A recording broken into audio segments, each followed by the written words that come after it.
You're listening to the Cyberwire Network, powered by N2K.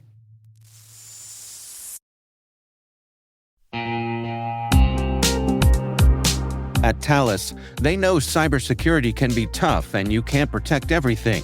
But with Thales, you can secure what matters most. With Thales's industry-leading platforms, you can protect critical applications, data, and identities, anywhere and at scale with the highest ROI.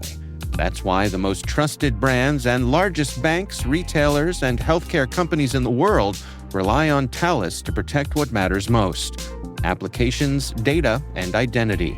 That's Thales. Thales. Learn more at thalesgroup.com/cyber.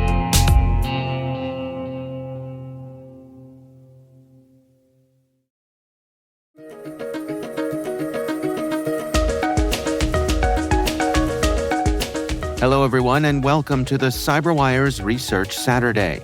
I'm Dave Bittner, and this is our weekly conversation with researchers and analysts tracking down the threats and vulnerabilities, solving some of the hard problems, and protecting ourselves in a rapidly evolving cyberspace. Thanks for joining us.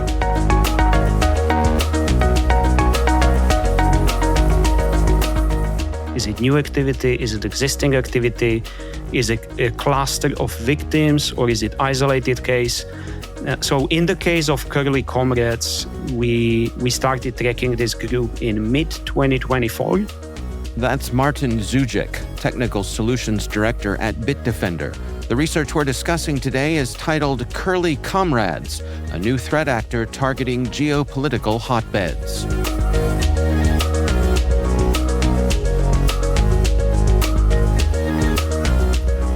It's one of those things that people probably don't know. Research like this very often takes months. So it's normal when you see it released, let's say half a year later. That's perfectly fine because we are documenting all the tools they are using, all the servers, the complete infrastructure. We try to get as complete picture as possible before we publish this data. So it's always decision. Do we want to release this as soon as possible so all the potential victims are informed, or do we wait a little bit longer because then we can discover and publish more information and provide more complete picture? Yeah. Well, how about the name itself? I mean, Curly Comrades, that's a clever naming here. I love the name, personally. And there are two reasons, because we always have like a couple of different names that we can choose from. With Curly Comrades, I think it is a smart name for two reasons. The first reason is it is actually really reflecting the technical details about this threat actor group. They like to use curl.exe a lot. And at the same time, one of the most interesting techniques that we noticed for the persistent access was hijacking the COM objects of for the engine.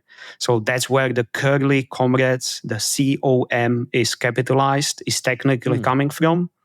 The second part of the story is I feel we as a security industry are doing kind of disservice by glamorizing the cybercrime in many cases, picking up the names that sounds like really fancy and cool. So what we also wanted to do is we just wanted to point out that these guys are not cool. They are cyber criminals. So we really wanted to find also the name that would reflect what we think about them, if it makes sense. Yeah, it does. Well, tell us what particular regions and sectors that they seem to be targeting and what their motivations seem to be. So the motivation, as we've seen through all the tactics, techniques, everything they were going after is long-term data exfiltration. So for us, this is one of the APT groups. We've seen them actually attacking multiple victims. So the research that we published, it is not based on a single victim. As I said, we spent months monitoring and documenting what this group is doing. But what we observed, their focus is they are targeting countries where there are geopolitically halfway between Russia and Europe at this moment. So we've seen them targeting judicial and government bodies in Georgia, not the one in the US, the one in the borders between Russia and Europe. We've seen them targeting energy distribution company in Moldova. But one of the highlights for us was also that they used large network of legitimate but compromised websites as traffic relays. We documented some of them, but we believe there must be a lot more. So that also tells us this APT, that what we've seen, even though we documented quite a lot of it, is probably just the small part of a much larger network of compromised web infrastructure they use. So what I'm trying to say, the total number of victims is definitely significantly higher than what we've seen. Well, can you walk us through what a typical engagement looks like? I mean, when Curly Comrade sets their sights on someone, how does it usually go down? Yes, so I would say, and again, this is something that is very common. We don't have any insights into initial access method they used, and that is very common. We again, it's forensic investigation. It's not like in the movie where you know exactly like every single step would happen and there are no gaps.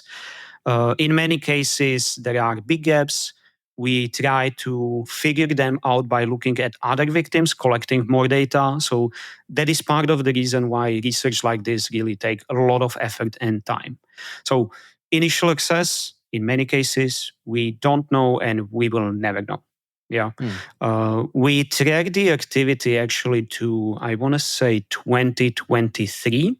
So here is an important thing. We started monitoring them from mid 2024, but during forensic investigation, you are looking at everything that happened before that date. So looking at all these artifacts that we were discovering, making sure that we are aware of the time stomping technique where they are trying to confuse us. The earliest date that we found was November 2023 when they were active. So again, we don't know initial access when it happened, but we can track that they've been active for a long time. Now, what triggered us here is that we detected an attempt to deploy a resource client, which is not unusual. It's open source project. So Bitdefender team just started investigating it and quickly found out this is much bigger than just some isolated action. We found more compromised machines, credentials, started putting everything together. We've seen this threat actor have been really focused on proxying their access and making sure they have multiple ways how to get back to the victim if they would be discovered and kicked out. So we found a resource tunnel that I mentioned before, but we also found a custom SOX 5 server on one of the internet-facing hosts. That was one of the alternative entry points. And later on, we discovered there were attempts to build multiple tunnels between the victim network and infrastructure of the threat actors using tools like SSH or S-tunnel. So that was something that we've seen as kind of the persistent effort to regain access was a very common tactic of APT groups, including this one. Can we dig into their persistence here? The research talks about, I believe it's called EggStremeAgent, to help them stay hidden. What's going on there? Yeah, so the EggStremeAgent was definitely the highlight for me personally. What we found it on multiple systems. So this was one of the tools that that was like part of the core toolkit they've been using. It's written in .NET and it executes PowerShell, something that we are seeing happening with APT groups quite a lot. What was the most interesting for us was the way how this EggStremeAgent is activated. It's really we tried to find anyone referencing anything similar, but we couldn't find any research. So as far as I know, we are the first one documented this. So what they are doing is the following. The first step in the attack, there are multiple components of this EggStremeAgent. The first step is they are using the .NET assembly that is going to hijack the COM handler. Now, If you've never been dealing with the COM object, congratulations. I spent many years fighting with the DLL hell back in my early days. So Sure. This is the stuff of nightmares. This is the really complicated way how Windows sometimes execute the code. Instead of executing the binary, they just called the class ID that might call another class ID, execute something. There are hundreds or maybe thousands of class IDs that are part of the COM on a typical Windows system. So, don't hold back, Martin. Don't hold back. Yeah, this was again I had back in the days in 2000s, I had nightmares about this. So I see.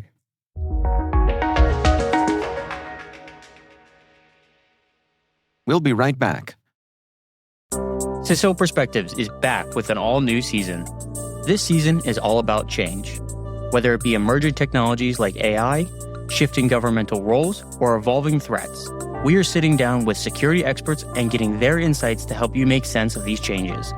We are part of a larger ecosystem, and if you look at the largest cyber incidents, they have massive downstream effects. I'm Ethan Cook, editor of CISO Perspectives at N2K Cyberwire. This week, host Kim Jones with his first guest, Ben Yellen, to discuss the current state of regulation. Absolute security, by definition, is an oxymoron. I can secure you absolutely if you shutter your doors, wipe your computers, wrap them in lucite, and drop them in the Mariners trench. But then again, you ain't gonna make no money. CISO Perspectives is an N2K Pro exclusive show. But for this season, we're sharing the first 2 episodes free on the Cyberwire Daily. To hear the full season, visit thecyberwire.com and click on subscribe now to become an N2K Pro member.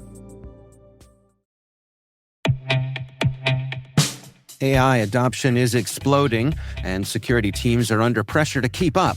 That's why the industry is coming together at the DataSec AI Conference, the premier event for cybersecurity data and AI leaders, hosted by data security leader Cyera. Built for the industry, by the industry, this 2-day conference is where real-world insights and bold solutions take center stage. DataSec AI 25 is happening November 12th and 13th in Dallas. There's no cost to attend. Just bring your perspective and join the conversation. Register now at datasecai2025.com/cyberwire.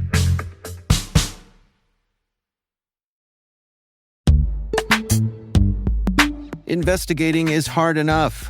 Your tools shouldn't make it harder. Maltego brings all your intelligence into one platform and gives you curated data, along with a full suite of tools to handle any digital investigation. Plus, with on-demand courses and live training, your team won't just install the platform. They'll actually use it and connect the dots so fast, cybercriminals won't realize they're already in cuffs. Maltego is trusted by global law enforcement, financial institutions, and security teams worldwide. See it in action now at maltego.com.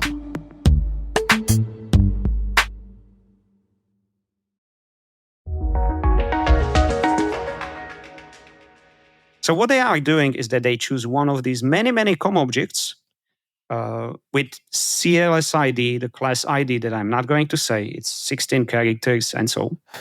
And they just change the target of that COM object. Instead of pointing to the normally executed .NET framework that would be triggered, it was actually running the MuCore agent. So that is step number 1.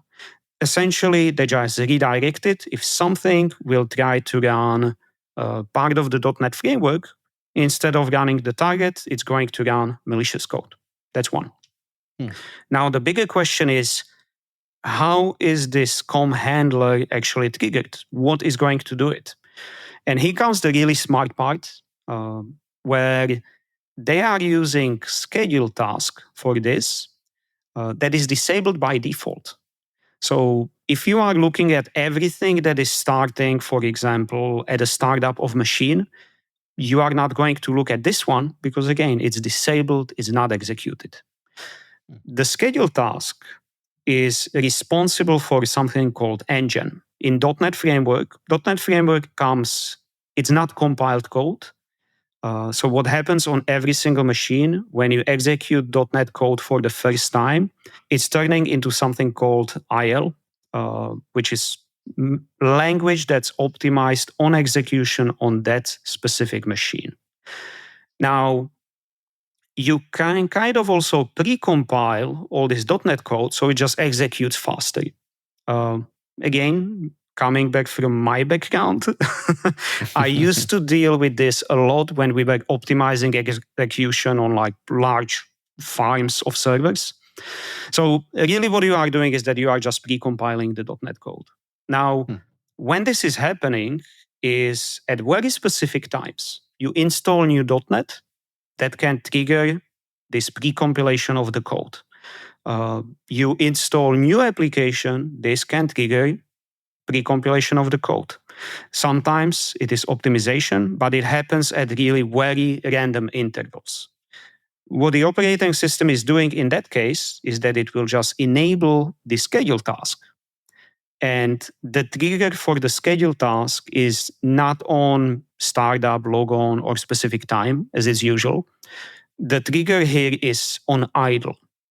Essentially, you are telling the machine, hey, I need you to pre-compile all the .NET code that you have here and just do it anytime it's good time for you. If you are not busy doing something, that's when you can start. This .NET pre-compilation is going to pre-compile all the code, and when it's done, it will go back and disable the schedule task again. And then at random time interval, it's not specified in any way. Again, operating system can decide, I want to trigger this native image generator, that's the engine. So it will enable it again.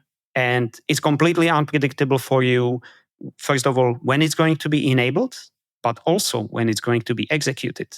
And after it's done, it is disabled again. So it looks to you as if it was never executed before.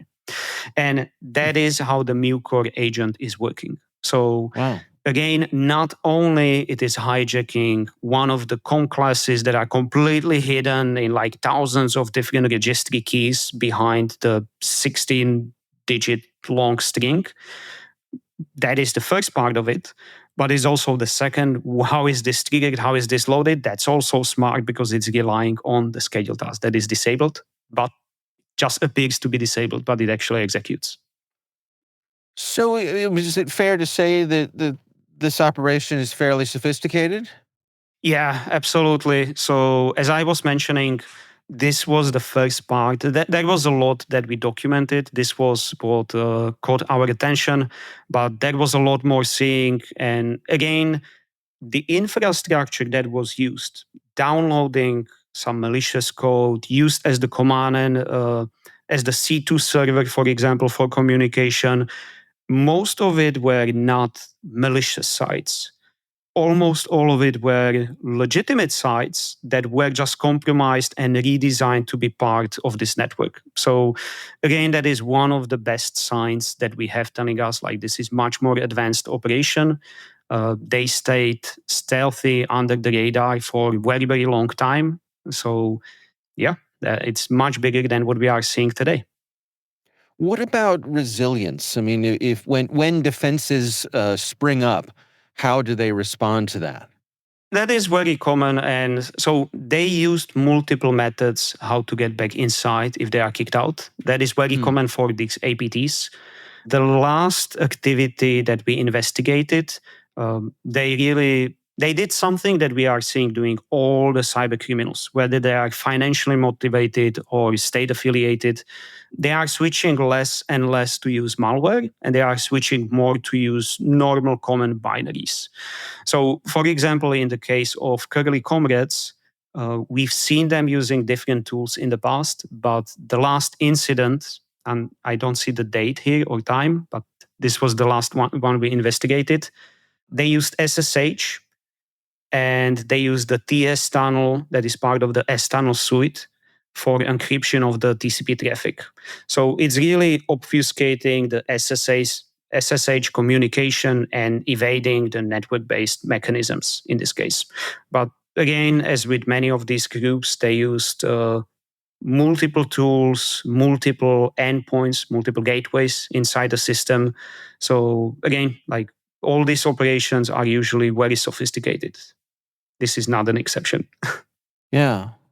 So, given everything that you've collected here about this group, what are your recommendations? How should organizations best defend themselves? So if I look at everything we documented for the TTPs, and I will also give like more general recommendation. The first one is most of these investigations we are doing, we are seeing two big problems. The first one is that the victim doesn't have EDR or XDR. We are dealing a lot more today with all the modern threat actors. We are dealing a lot more with suspicious behavior, not clearly malicious. So you really need to have the tools that will go through this noise and highlight for you these are the things you should investigate. And it's really good to think about it. It's no longer binary, just this is bad or this is good. It's all about percentages. Like we are 60% sure this is suspicious. So having really good EDR, XDR that doesn't generate like too much noise, it's still actionable. One of the best things how to detect, how to minimize the time when the threat actors are on your network. So that would be one. And again, in many investigations, we are just seeing these tools are not deployed. The second one that we see very often are operational gaps. And what I mean by this is some companies will buy EDR, XDR solutions. And then at the end, all they are going to do is they will just think that that is the tool that will solve the problem. But if you think about it, EDR, XDR is not really that useful if you don't have your own security operations. So having your own SOC that is staffed properly, trained properly, it's the combination of process, people, and tools. Then if you don't have these people looking at those alerts and triaging, then you will end up in a situation that we've seen many, many times where after investigation like this, we can conclude there are red flags all over the place and no one was just responding to them. I'm not saying this particular investigation, but more broadly what we are seeing in our research.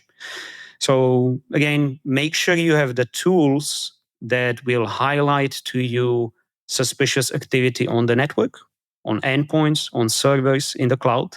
And also you have the people that can respond to it, whether it's the SOC or it's the managed detection and response services that you can use.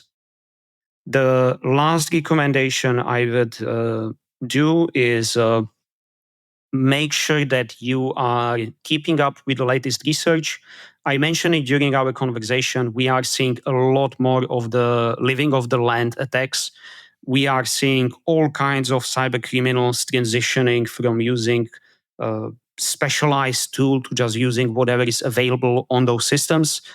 APTs are one of the last groups where at the end they usually rely on the custom malware that's really hard to detect. But again, even them, they are using these tools. They are using legitimate remote monitoring and management, the RMM tools. So we see all these cyber criminals adopting the playbook where they just use what is available on the system and they don't really bring anything new that can be easily detected on the network. So be aware of lol bins, be aware of RMM abuse by these threat actors.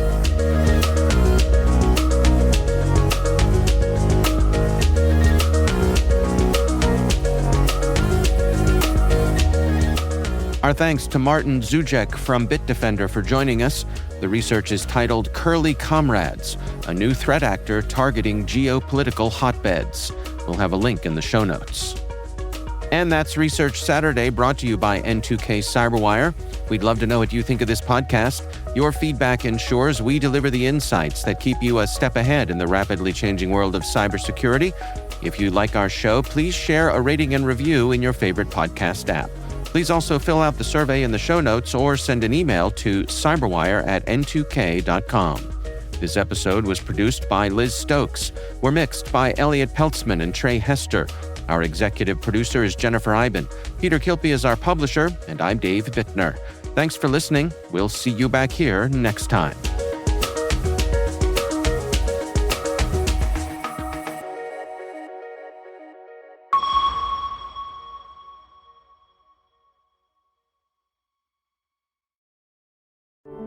Every minute your finance team spends wrestling with data is a minute lost.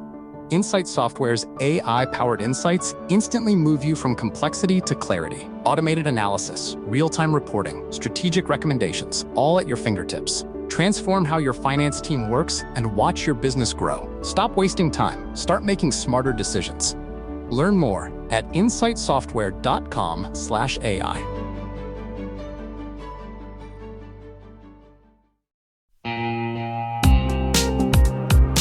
Cyber Innovation Day is the premier event for cyber startups, researchers, and top VC firms building trust into tomorrow's digital world. Kick off the day with unfiltered insights and panels on securing tomorrow's technology. In the afternoon, the 8th annual Data Tribe Challenge takes center stage as elite startups pitch for exposure, acceleration, and funding. The Innovation Expo runs all day, connecting founders, investors, and researchers around breakthroughs in cybersecurity. It all happens November 4th in Washington, D.C. Discover the startups building the future of cyber. Learn more at cid.datatribe.com.